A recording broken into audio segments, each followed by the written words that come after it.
want to appreciate our print media partner, The Graphic Business. A round of applause in the studio. A round of applause. Thank you very much to MTN Enterprise Group, UMB Bank, Axis Pension Trust, and then The Graphic Business. And thank you to you, our dear listener, for joining us here on Joy FM and also on Facebook. My name is Albert Okran, and I'm here with the full team of the virtual academic board comprising Comfort, Matthew, Priscilla, David, Amos, and Emmanuel. Our focus for the year 2020 is very simple. It's on preparing for the future, and therefore all Springboard interventions across board will explore unlimited opportunities in 4 thematic areas: career or professional development, number 1. Number 2, finance or investment. Number 3, property or assets. And the 4th one is your health. Without good health, what can you do? Tonight, we kickstart the show with a discussion about career development, with particular emphasis on career relevance. A decade ago, there were big names, untouchable in fashion, entertainment, business, who ruled in this country. 10 years later, some of them have kept reinventing themselves and are still at the forefront of all that is big, glamorous, desirable, and what else? And excellent. Others have faded away completely. So let's bring this principle to career development. What does it take to stay relevant? How do you reinvent yourself or retrain yourself in a rapidly changing world? We have in the studio 2 women achievers cited in Ghana's top 20 HR executives for the year 2019. This is dignified, glorified company. They will help us unpack the deep issues you talk about in your old students, boys, and girls groups, but are unable to find answers to.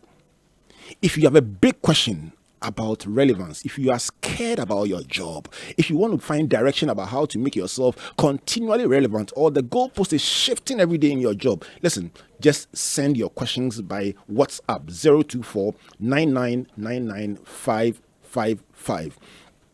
In our Data is King segment today, Amos will break your heart, as is his custom sometimes. I promise you, last week he was at 8%. And that was about New Year resolutions. Today, he has fallen to 2%, and that's the magic number. The percentage of people who achieve their goals in their lifetime, Amos says, is only 2%. The remaining 98%, they die without hitting the mark. And Amos will tell you one 10-letter word, that is the solution. You don't want to miss that one on the Data is King segment. In our Game Changer segment, Comfort will tell you why you've already lost the career battle if you don't read. It's big. Stay tuned for the Game Changer segment. And today we introduce a brand new, exciting segment on the show. So this is a packed show from beginning to end. Let's start with our quote for the day. And Comfort, what is the quote for today? Well, today's quote is very special. It's from Catherine Whitehorn, who says, "Find what you like doing best and get someone to pay you for doing it." Charlie, this is nice. Hey, no, read it again. Find out what you like doing best and get someone to pay you for doing it. I'm going to ask my friends in the studio to explain why this is probably the base. Because I remember a quote from Confucius some time ago that said, choose a job you love, and you will never have to work a day in your life. So we'll find out I think Amos's Data is King will speak to this as well. But let me ask you, Comfort. In your opinion, can someone excel doing something they don't love? Well, it would be difficult because at first you would make some progress at the foundational level. But when you get to the top, keeping at it day in, day out, getting the traction, getting the results becomes difficult. And so it becomes really difficult to put in the required sacrifices to get the outcome that people will say, oh, this is an excellent outcome. So definitely do the things you love, and it will just be fun all the way through. I'm going to find out from my guest, but I'm joined in the studio by Dr. Hazel Beradamwa. Hazel is an HR practitioner, executive coach, author, and lecturer. And then I also have my sister, Amma Kranktiman, GM, Group Head of Human Resources at the Enterprise Group. Hazel and Amma, welcome to Springboard. Thank you. Both of you are adjunct lecturers on this platform, so you don't need an introduction. But let's start with our big concern. I mean, let me just ask you before I even get down to the subject for today. In your opinion, Amma, can somebody excel in doing something they don't love? It's a bit difficult to succeed at something that you do not have a passion for. Right. Because we all try to solve solutions, give solutions to the challenges that people have. That is what work is about. And once you love what you do, you'll be able to come up with a solution and you'll be able to enjoy what you do. You'll be playing to your strength. And once you have the passion for it, you will definitely excel. When you do not have the passion for it, it becomes more of a chore. Right. But I believe that we should do our jobs with joy. So when you love what you do, you'll be able to do it with joy and excel. You know, I like the part about joy. This is joy number 25. So the joy you do. Hazel, last week on the show, last week we called you into the show, and you spoke about the difference between a job and a career. Yes. And you cited passion. So it's interesting that the issue of passion has come up again. Of course. Would you say it aligns with your thoughts that you shared last week? Perfectly. So passion would actually help one person to become more creative. Right. Without passion, the job becomes very mechanical. Right. And to the point that Amma just made, at some point it becomes boring. Right. So if there's passion, then there is a hunger. And there is also the ability to really rethink and rewire and strategize differently to get better results every time. Because once it's a mechanical job or there's no passion, once you hit the numbers that you're supposed to hit, you think you're content, that's it. But if you're passionate about it, you want to see it differently, better, and bigger. So it's a dream that you want to achieve. You never get tired of doing it. You're relentless in the pursuit of excellence in the context of passion. So passion is very, very important when there is joy in doing the things that you love to do and also getting heftily paid for it, hopefully. Let me tell you something.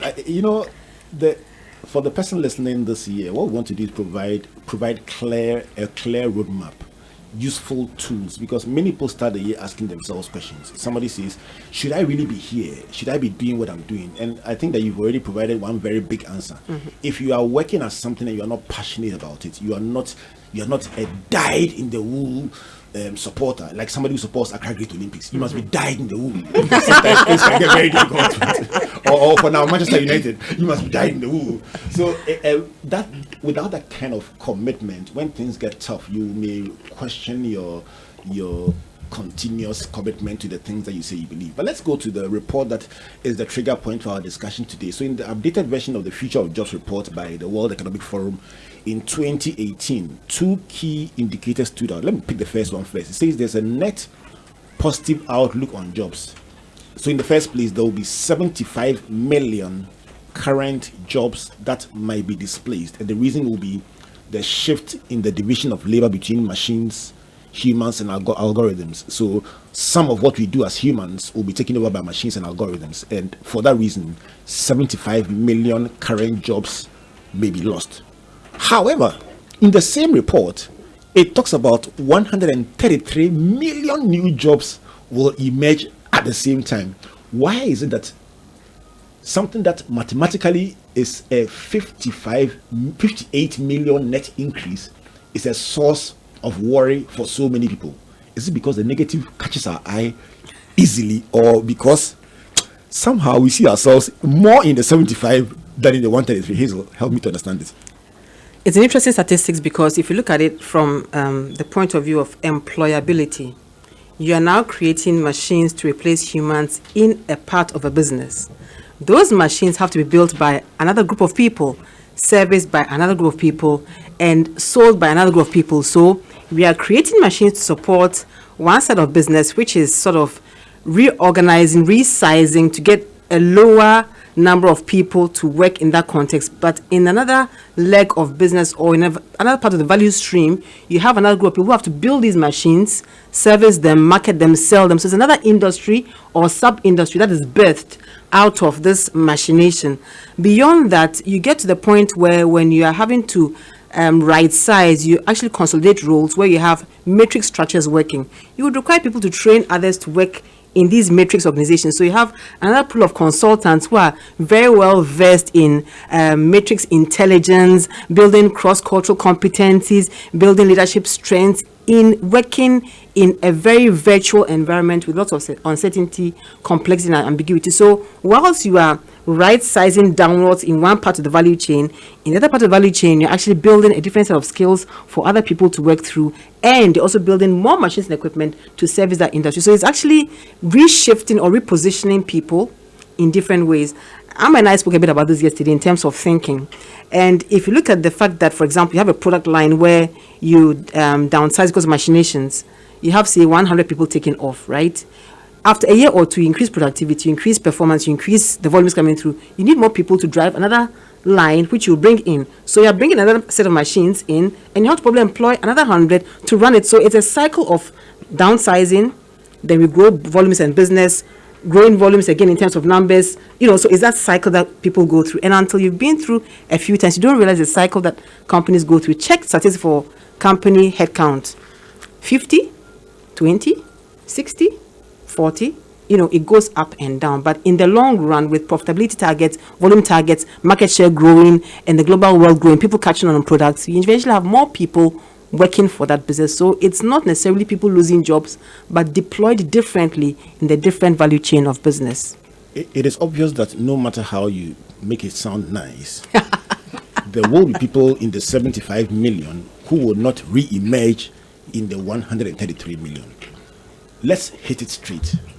What kinds of people, and I'm not even talking about job roles now, because that sometimes gets depressing for people, but what kind of deployment easily becomes, what kind of function easily becomes irrelevant, or what kind of posture do you look at as an HR executive if you had to select, let's say, 10 out of 100 people, let's see, by virtue of algorithms and equipment, you now need 20. You originally had 100. Amma, if you had 100 people you were working with and you were told to select 20, in that marking scheme that you hide somewhere in your computer and put a password on, what will be some of the things that will attract you to select that top 20? Okay. When you look at the report, I think there's one key thing. Labor remains constant. So the people agenda will still continue to hold. So definitely there will be some jobs that will be displaced, but then there's room for people there as well. So there are a couple of skills that I will look out for, and any employer would look out for, to actually sieve out some people who will be ready to do this job. And your readiness is very important. And people will be looking at people who are more adaptable, people who are flexible enough to be able to switch from one gear to another. We'll be looking at people with critical thinking skills, people who are able to think widely beyond their area, not just because you are HR, so it's only HR and nothing else. We'll be looking at people who are data driven, because in this world of ours and the way the work of world is changing, numbers actually speak to the stories that we tell, no matter where you find yourself. So data-driven people will be very high on the agenda. And as Hazel mentioned, we're looking for people who are multi-skilled, multi-talented people who can be reshaped easily into different roles that would come up. But the key thing is that these people need to be ready, and they need to be able and be willing enough to learn and rethink their posture so that they can make gains into the pool that will be selected. 19 minutes past the hour of 7 o'clock. If you just joined us, this is exactly what I've been looking for. I'm telling you. If you are willing and obedient, you shall eat of the good of the land. Pastor Risi, find that scripture for me, where it is. Find where it is in the Bible for me. If you are willing and obedient, you will eat of the good of the land. The Bible is the biggest HR book you will find anywhere in this world. The point is simply this. The 4 skills that you will need, or the 4 postures, skills, attributes that you will need. First one is being adaptable and flexible. The second one is being a critical thinker beyond your area. Third one is being data driven. I was hanging out with some bankers yesterday. I was telling them, listen, my friends, today the average customer wants you to understand how they normally behave, and based on that understanding, to be able to predict their needs, and then based on that prediction, to be able to provide customized solutions.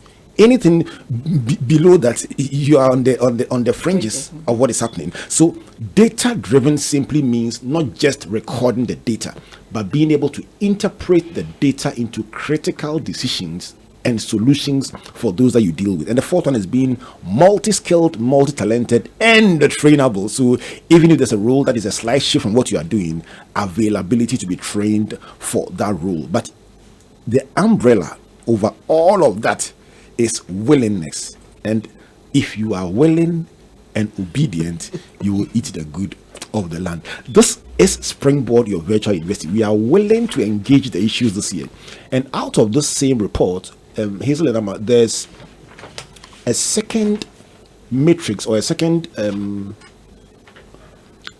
highlight that we would like to pull out, and it's connected to this issue of being trainable, being adaptable, being able to prepare yourself for new roles that might emerge.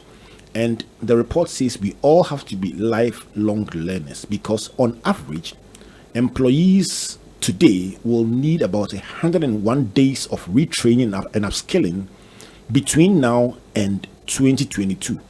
If I'm even generous to say from the 1st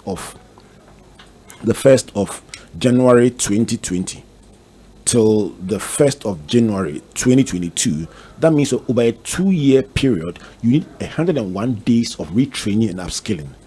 I will split that into two. That means 55 and a half days.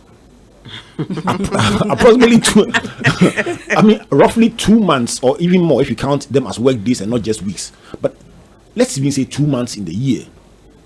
How do we train people for 2 months and still meet those targets that we are struggling even now to meet? Is there a need? And if there's a need, how do we get them to be trained for that period of time? Because according to this report, if we don't do that, it may obstruct the organization's transformational management. Hazel, is this not what they call being between the rock and a hard place? Absolutely not. I would even say you need 365 days of training. Wow. And I'll explain why. It depends on the type of training or the approach to training. There is a report that came out about 10 years ago from an university in New York, and it talked about the ways of learning which are changed from, teens and young adults to old adults like those of us in this studio. It's the 70-20-10 principle or approach to studying or learning or acquiring new skills or development. So 70 is actually fully on the job based. So if we put somebody to work shadow, or you job rotate them, or you give them an experience on a project, you are training them. That's 70% of the time. Work out 70% of 365 days. How much does that give you? And 20% is relational. That's where you have coaching, you have mentoring, you have peer support, you have, buddy systems put in place. And then you have your 10%. 10% involves some classroom training, a lot of e-learning training, given the technology that Amma spoke about. And you have watching videos on YouTube, listening to TED Talks, and, just filling your mind with other information through newspapers, through journals, through e-commerce, through anything you can find online or even in print. So it has to be, in the life of every individual, a constant approach to learning, a constant approach to self-development. We have moved from a company owning the development phase to employees becoming owners of their own development. Where do I want to go tomorrow? Amma has mentioned the fact that you have to be willing, so your aptitude and attitude, how you as an employee project and follow reports like this and position your skills, your value system, your support system, and other interventions to be on the page when it comes to learning. So companies are evolving their approach as well to learning. The 70-20-10, using a lot of e-learning, more television screens, more posters, more billboards. Even behind washroom doors, you often have a poster. So whilst you are even in the washroom doing things which are very private, you have something to read. So the mind is constantly engaged when it comes to learning. Until we have that approach to learning, then that 55 days becomes inadequate. You literally, this is what they call throwing the box away. I mean, people keep saying, let's think outside the box. You just lifted the box and threw it away. So here I am looking at a report that says we need 110 training days. And I'm asking myself, I talk to HR executives who say, or performance, those who manage performance of individuals, who are saying, people are not giving us enough. We want them to drive more, to exceed their targets. And it's just such a battle to get people to give you the optimum that you want from them. And then you're saying now that we need 2 months out of the year thereabouts for them to be trained. Or what will that training encapsulate? And you are saying, listen, forget about the 2 months. You literally need a whole year to learn on training. And you are breaking it down and saying 70-20-10. 70 is the on-the-job learning. You actually are being trained. 20% is mentoring. And coaching. And then and I love the 10% bit where the individual puts in their own effort, the e-learning, the YouTube. I mean, there must be more Julius Yegus, the man who says, I didn't get a coach, so I learned how to throw the javelin on YouTube, and he won the gold medal at the World Championships. Those are the stories that you want to hear in the corporate front. Amma, why is there this orientation in several quarters and by several individuals that the company should train them, the company owes it to them to develop them? And you talk to people and they openly say, and they haven't taken me for any training since I came, and nobody has taken me for anything. And you ask them, and they themselves have read nothing, not listened to any developmental program like Springboard, and you ask them. I mean, I always talk about the fact that the day that I first heard about the World Economic Forum report, I was just about to speak at a graduation as a guest speaker, and the person, the vice chancellor, just before I was introduced, talked about this report that had broken, and I, the guest speaker, was writing down the points that the report was containing, because he was just giving the 10 points that had come out fresh from that week. He was just from the conference where the report was launched. I was writing down the points. I lifted up my head, and here was somebody tilted the akapi taking a selfie while the points were being read. It's just no value for learning. Where is this entitlement mentality from? Okay, I think we do have some entitlement mentality, and I think that is one thing that drives that kind of thinking, that the company is the one that needs to train. The company has a place in building the capacity of its people, because training is an investment that you make. Its returns you would reap, but you reap it over a period of time. But there's one other thing that's employees and everybody needs to take. Your training is in your hands. Right. Your development is in your hands. So I have come to learn that sometimes you need to dip your hand into your pocket to actually get some kind of development for yourself. Because whatever training that you get, whatever that you read, whatever you engage in, whatever things that you listen to, it adds value to you as an individual, and you carry it along wherever you go. So it's essential that we take that kind of ownership as individuals and as employees, wherever we find ourselves, to actually spend some time, invest in ourselves, and acquire knowledge and skills that would help us to be able to meet the future opportunities that come our way. I have actually put my hand in my pocket to do some trainings myself, and it's been of great value to me. And I know people who have actually done that. And training is not just sitting in the classroom, as Hazel said. You can read a book. And I'm sure some people have never read a book the whole of 2019, but 2020 is a new year. So we can actually build up and take up that culture of reading, and it will help us build and maintain that culture of learning within our organizations and as individuals as well. Let me share a very beautiful testimony with you that I heard from the immediate past Chief Justice in one of the ceremonies held in her honor.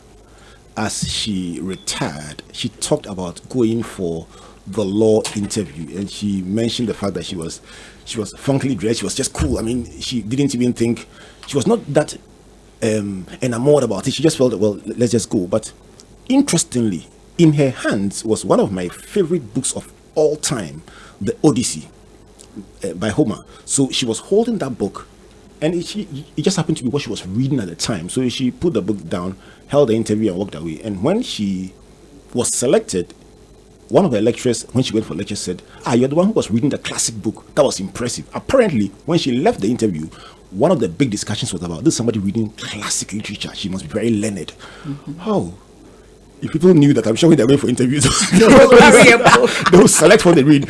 Good evening, Her Ladyship, Justice Sophia Abna Buafua Ekufu. I'm sure you are enjoying your retirement, but I tell you something. We need all those big lessons to help develop the next generation of leaders, and we are looking forward to how we on Springboard can tap into their wisdom and make it available for people. It's 30 minutes past the hour of 7 o'clock. When I come back, I'm going to ask, between the employer and the employee, who is more frustrated by this development we are discussing? Because employers are saying we want more, employees too are saying we want more. Who is more frustrated? We'll find out when we come back from this break. But let me say a big good evening to Selam Adadiwo, CEO of MTN, and a big thank you to Noel Kuyugansa and your team at the marketing department for supporting us over the years. MTN has been our longest standing partner, and we don't take your custom and your support for granted. Talking about MTN, let me greet Ebenezer Asante, the man who traveled with us around the country several times and touched the lives of so many. Can I greet Benjamin Kwamla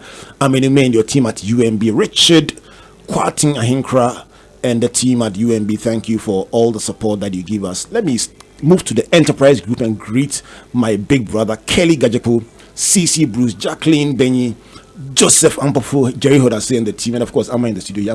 Once you're here and I mention enterprise, I must mention you, or you give me a knock on the head. Let me greet Access Pension Trust, Afri Yowari CEO, Simon Ivy, Albert Boating, and the team at Access Pension Trust, and of course Graphic Business, Atuafo, Theophilus Yati, and Franklin Suwa.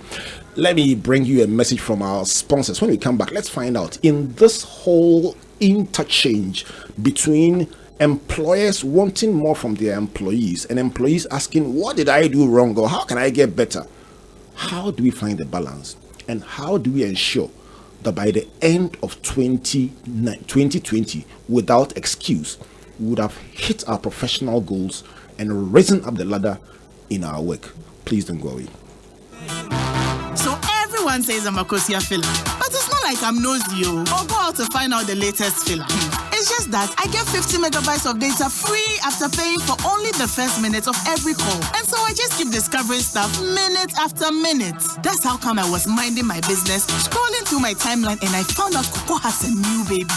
Oh, and last week I learned Ken won the lottery. You see, Ken is my brother's friend. So hello, look who's about to roll with the rich and famous.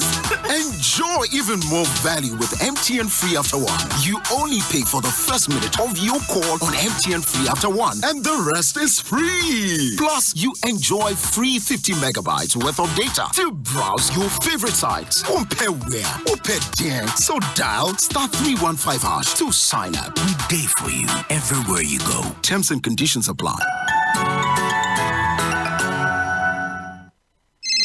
Charlie, where are you? Boss man, I'm at the bank. Really? But your car is in front of your house. Bro, my bank on my phone, Charlie. Oh, how? EcoBank, bro. With EcoBank mobile app, I can do everything, anywhere, anytime. Listen, I just checked my account balance, paid Ahmed's school fees, and sent money to my grandma at Walwale. Oh, wow. Wow. Masa, just download the EcoBank mobile app from the Google Play Store or the App Store, or dial *770# and be your own bank manager. Manager. Whether to pay bills or fees, to check account statements, send money across Ghana, abroad, and more, EcoBank mobile app has got it covered. EcoBank Mobile, making everyday people live everyday lives the EcoBank way. EcoBank, the Pan-African bank. How do you intend to sustain yourself when you retire? My children will take care of me when I'm retired. I am a professional. I can work till 80. Some people leave their retirement to chance. How are you planning yours? Your attitude today can help you avoid struggling to survive when you retire. With 50 Ghana Cedis monthly investment in the Access Pension Plan, you can accumulate 700,000 Ghana Cedis in 30 years. This investment will guarantee you retirement income that far exceeds your current income. Visit www.accesspension.com to sign up or call 0302-543-287 or 0544-321-966 for details. Access Pension Trust, your reliable partner in pensions.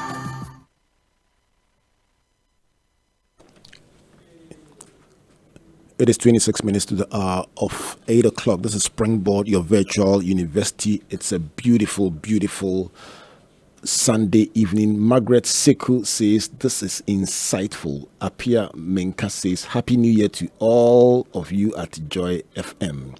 Michelle Andrea says, that's my teacher, Miss Hazel. I'm proud of you. She taught me in class 6. Now I'm 35. She still looks young. Hi, Charlie, you are blessed. Hey. All right. So Margaret is back. She says, your development is in your hands, the way forward. And that's a big learning. I mean, the big learning that I've taken from the show so far. The fact that your developmental program is in your hands as an employee. I'm going to bring you more messages from our partners as we get on the show. But let me settle down for our data is king segment. Last week, your magic number was 8%. And people say it was a bit low, because if that's what percentage of our New Year resolutions we can achieve, it's very discouraging. But you came back today and you brought a magic number of 2%. You are beginning to make more enemies than friends on the show. Amos, why 2%? Before we go into the 2%, the data is king segment is premised on the fact that statistical data organized and presented in the right context improves understanding, reduces uncertainty, and facilitates accurate prediction of outcomes. So tonight, our data is on intrinsic motivation. Right. That's where the 2% is coming from. Right. Research shows that 98% of people die without fulfilling their goals or dreams. A key determinant of how successful we become is our source of motivation. A 14-year study of 11,320 cadets in the U.S. Military Academy at West Point posits that people with intrinsic or internal motivation are more successful than those with extrinsic or instrumental motivation. Hold it there. Something on the inside must work on the outside, and not the other way around. So intrinsic motivation is doing something that you genuinely enjoy, which gives you personal fulfillment, and you are not looking for any external reward. Right. Whereas extrinsic motivation, it's you are looking for external reward to Principally. do that. Right. Yes. So how do we get this motivation that you're talking about? So there are 5 ways that you can improve your intrinsic motivation. The first one is to have a greater purpose. So you must have a reason for your existence on this earth. Number two is have faith and self-belief. So know that you are capable, and the goals that you have set, with hard work, determination, and the help of God, you are able to achieve them. Number 3 is volunteer. Volunteer in an area that gives you personal fulfillment without looking for any additional reward.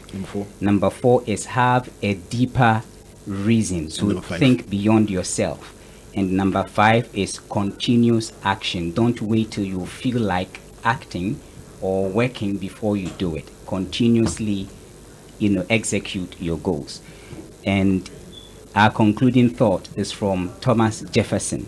And he says, I find the harder I work, the more luck I seem to have.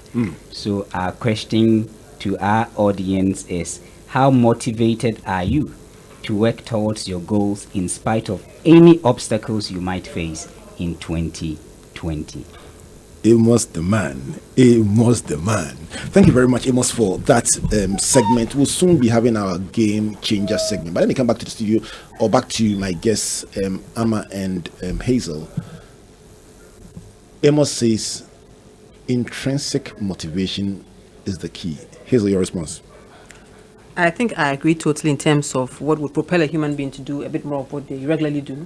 So it's first of all the reflection on what that purpose is. One of the greatest things that I've found in terms of assessing people holistically is understanding their purpose.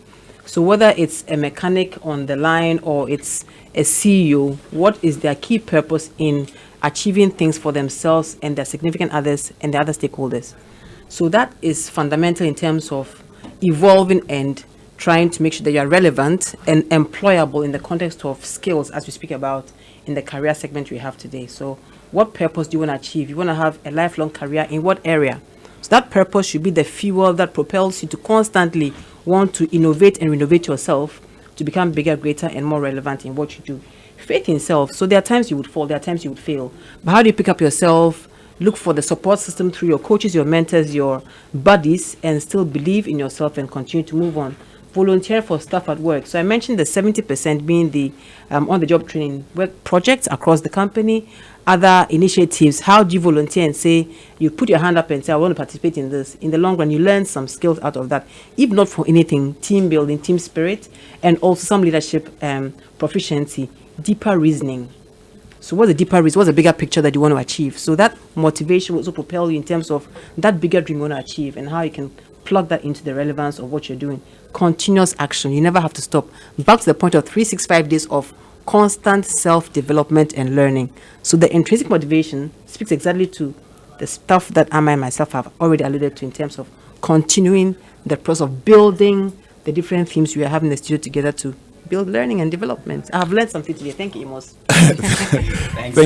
Thanks, Doc. But just let me come to you, Amma, and then ask the question that I've been asking in the mid of this program. So employers want more, and rightly so. You want the highest return that you can on your investment in human capital. Employees naturally want more and are sometimes wondering why Amma and the team who measure performance are saying they are not giving you enough. Who is wrong? Who is right? Who is more frustrated? And how do we bridge the gap?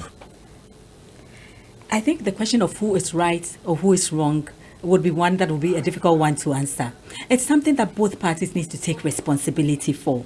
As we've actually indicated, your development is in your hands. There's a place for the employer, and it's his duty to help build capacity of his people to ensure that they deliver on the job that they've been assigned.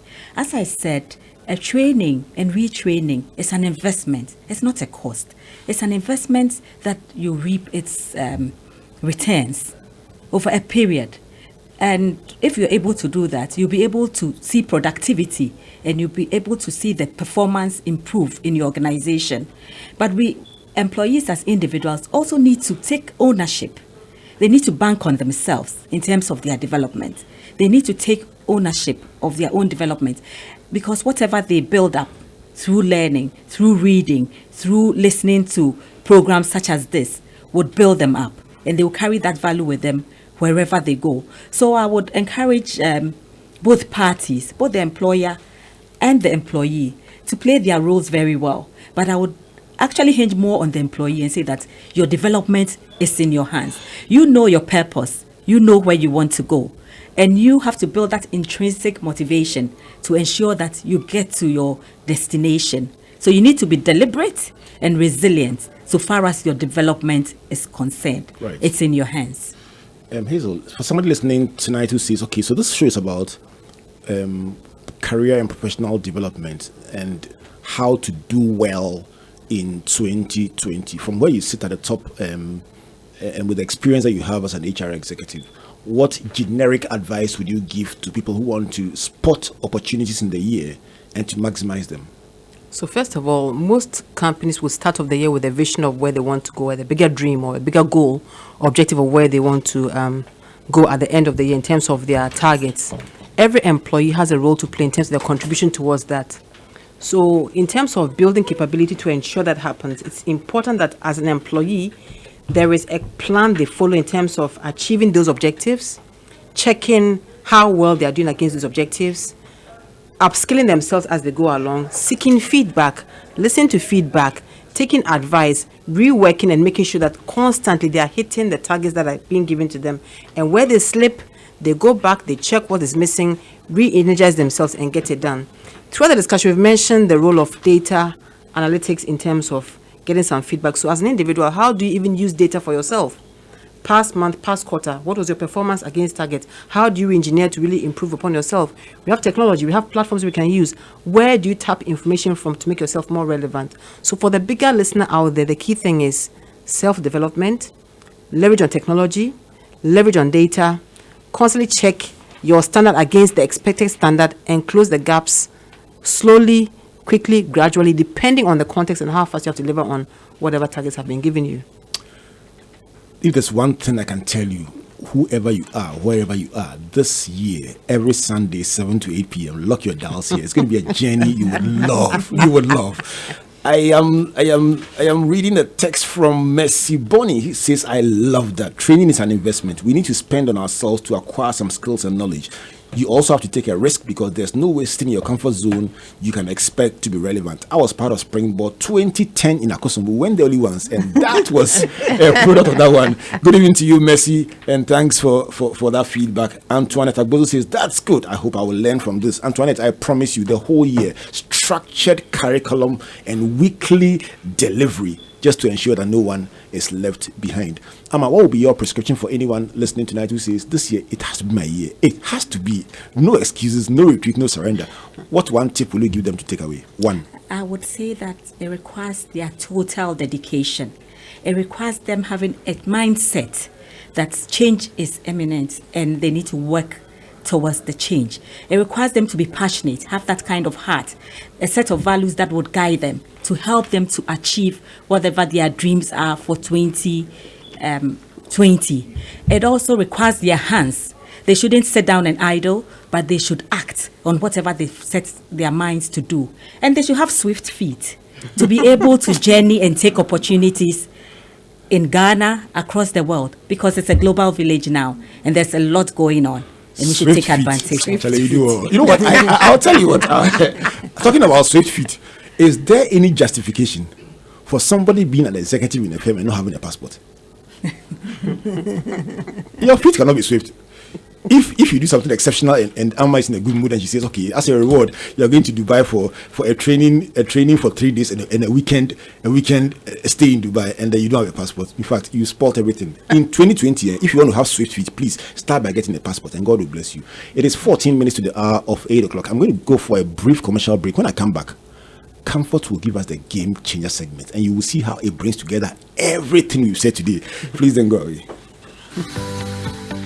UMB was established in 1972 as the premier bank for the corporate and private sector in Ghana.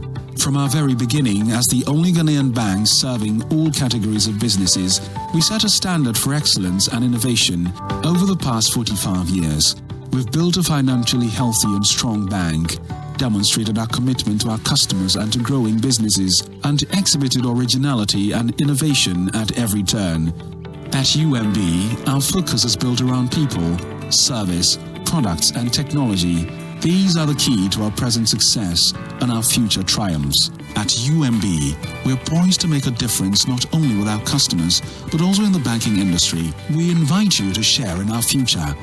Our future starts now with you. When you don't have the Enterprise Advantage app, you're not in control. Boss. Yes, Akwesi. I'm at where they sell the coats. What size do you like? What coat? Coat. Office coat. I said get me a quote. Quotation from Enterprise. You pan. What? Save yourself from the stress. Take advantage of the Enterprise Advantage app. Make your claims, check statements, request for a quote, and buy a policy from any of our subsidiaries. What's more, you can also get health tips, traffic information, find mechanic shops, and more on your Enterprise Advantage app. Download the Enterprise Advantage app on Google Play and Apple Store now. Here is to 95 years of trust. Enterprise, your advantage. And that closing sound was from the thoroughbred horse. Indeed, it's your advantage. Let me come to Comfort for the game changer segment. And Comfort, I know I will love this because it almost is like it was written with Hazel and Amma and our listeners in mind for today. Comfort, what's our game changer for today? Well, today's conversation on upgrading your skill set has been full of gems for aspiring and current professionals. Another important way to upgrade your skill set is by learning from a mentor. And if you ask most people who they would love to have as their professional mentor, the name Bill Gates will certainly come up a few times. In addition to his status as the second richest man in the world, Mr. Gates is deeply admired for the business acumen and innovation he harnessed in popularizing the personal computer and making Microsoft a household name in the process. But what will Mentor Gates tell you is the secret to succeeding in the corporate world? He will tell you to read. Today, our game changer is a very simple but yet powerful one: reading. During Inside Bill's Mind, a 3-part documentary profiling his life, Bill Gates reveals that he is a voracious reader. He often carries around a tote bag full of books on his travels and can end up reading up to a whopping 150 pages in an hour. As a result of this, Bill Gates reads about 50 books every year. So why will Mr. The devil is a liar. I tell you. Charlie, the rich will get richer than the poor. Did he say 50 books in a year? 50 books in a year. Matthew, where are you? How many do you read in a year? One. You need deliverance, I'm telling you. Come on, please finish. So, why will Bill Gates tell you to read? Bill Gates describes reading as absolutely essential for success, explaining that it fuels one's sense of curiosity about the world allowing them to gain new perspectives and driving them forward in their career. But let's not talk about gates only.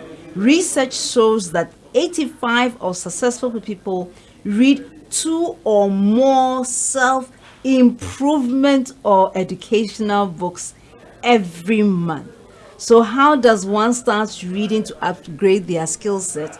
Number 1, once you have identified the skill sets you want to grow in, Mr. Gates advocates learning the history of the field in order to get a framework of the knowledge you need to acquire.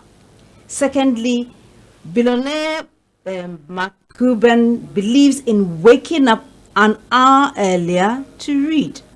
And then 3, apply immediately. At the end of each book, write how it can be applied to your life and take action to solidify your learning. Additionally, teach someone, and that will further solidify your learning. So as we look to skyrocket our careers in this year, let's be inspired by Elon Musk, who says that when he was asked how he learned to build records, he said, I read books. This has been the Game Changer on Springboard. Do have a phenomenal week. Big takeaway on reading. And Hazel, Awesome. This one, I saw it straddled at 20%, and then it ended up in the 10%. But it started from the 20% about mentoring, then it ended up in the 10%. Is that correct? Yes. All right, we'll come back shortly to Comfort for the big takeaway for the day. But let me start with you, Amma. If to close today, what lesson do you want to share with our listeners? One lesson that you want to share with our listeners as their takeaway for today? I think we should develop the habit of reading, because reading makes a man. I instituted a reading culture back at my workplace, and every year we share a book.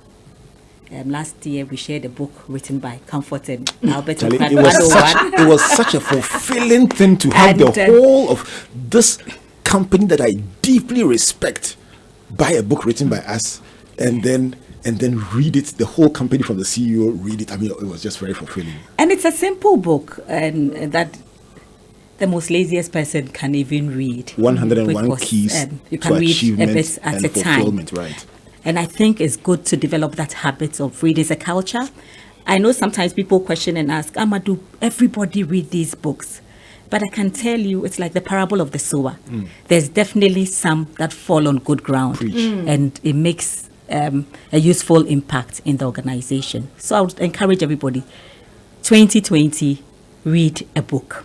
In addition to encouraging them to read a book, you make one dedication before you sign off.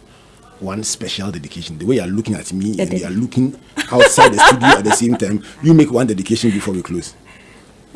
Why?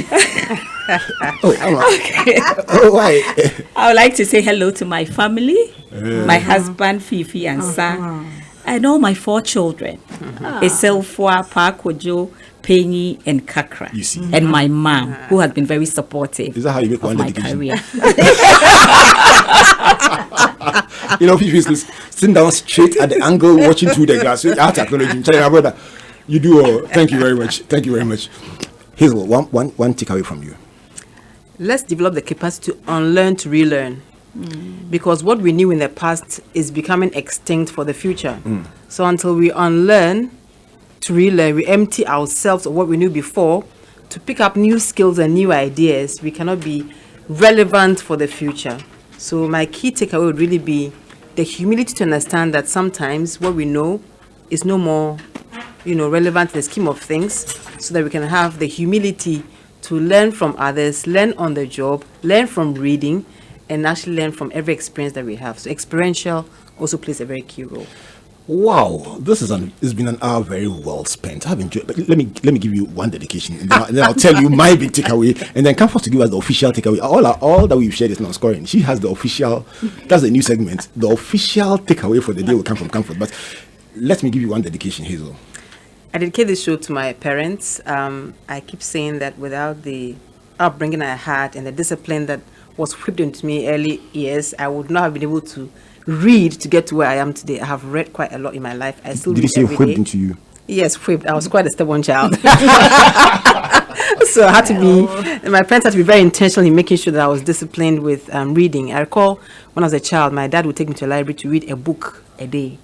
So we used to have those, iconic libraries, a book a day. So 5 books Monday to Friday was part of homework and remembering everything else I'd been taught in school. So I say thank you to my parents, and that's my dedication. And this is study. Takrady, yes, Sekini Library. Talking about the Great Sekini Library, Charlie. Yes. I hear you were at the masquerade carnival. Yes. So I'm giving you 30 seconds. Tell me the name of your group. I saw Sunatu. I'm in Sunatu. Sunatu is 35 years this year. It's a very iconic group, the best group, the 3rd largest group in the Western Carnival, made up of very significant individuals ranging Take from. Your time. Wait. I'm giving marketing gimmicks in less than 5 minutes. So we have market women, teachers, lawyers, doctors, soldiers, all kinds of people, and wonderful children in Sunatu. That's the name of my club. Yes, FM Traffic Department, please send his leg. All right. So I'm going to give you the official takeout. There's a new segment for today. I mean, at the end of every lane, one day somebody called board, and I'm telling you, I've heard it for today. Well, our big takeout for today is the 70-20-10 rule. And it's based on the principle of constant learning. And when we break it down, we look at 70% being learning on the job training, which involves what you do, how you learn from people who are doing the job. 20% involves relational learning, and that looks at mentoring, coaching, learning from your peers, and so on and so forth. And 10% is self-owned or self-driven. And there you use the formal learning or classroom learning or e-learning or on the YouTube, and learn different things to improve yourself. Mainly personal development must be your target, must be your key, and own your personal development. Don't let it be a third person driven idea. It must be yours, and you must own it. And that's our official takeout for the day. So if you just joined us and you've missed the whole show, just ask somebody, do you know the 70-20-10 rule? They'll say you're a learned person. I'm telling you. Good evening to Pastor Edwina Eresian, and thanks for joining us on the show today and supporting us from the technical bench. Come down next to Walk with Jesus, and the topic for tonight is processing your personal prophecy for 2020 into reality.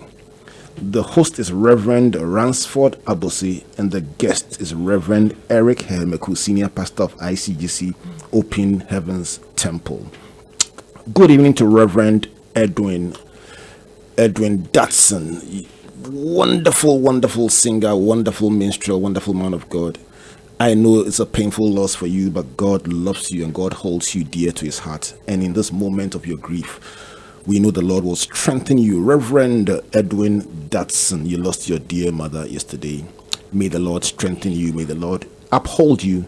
And may this be a beautiful year for you in spite of your pain. You and your family be encouraged, be strengthened from your Springboard family. It's a show. Next week, we talk about property, how to take your first steps on the property ladder. You must own that house today or this year in the name of the Lord. Until we come your way again next week, God bless you, and God bless you. Good night.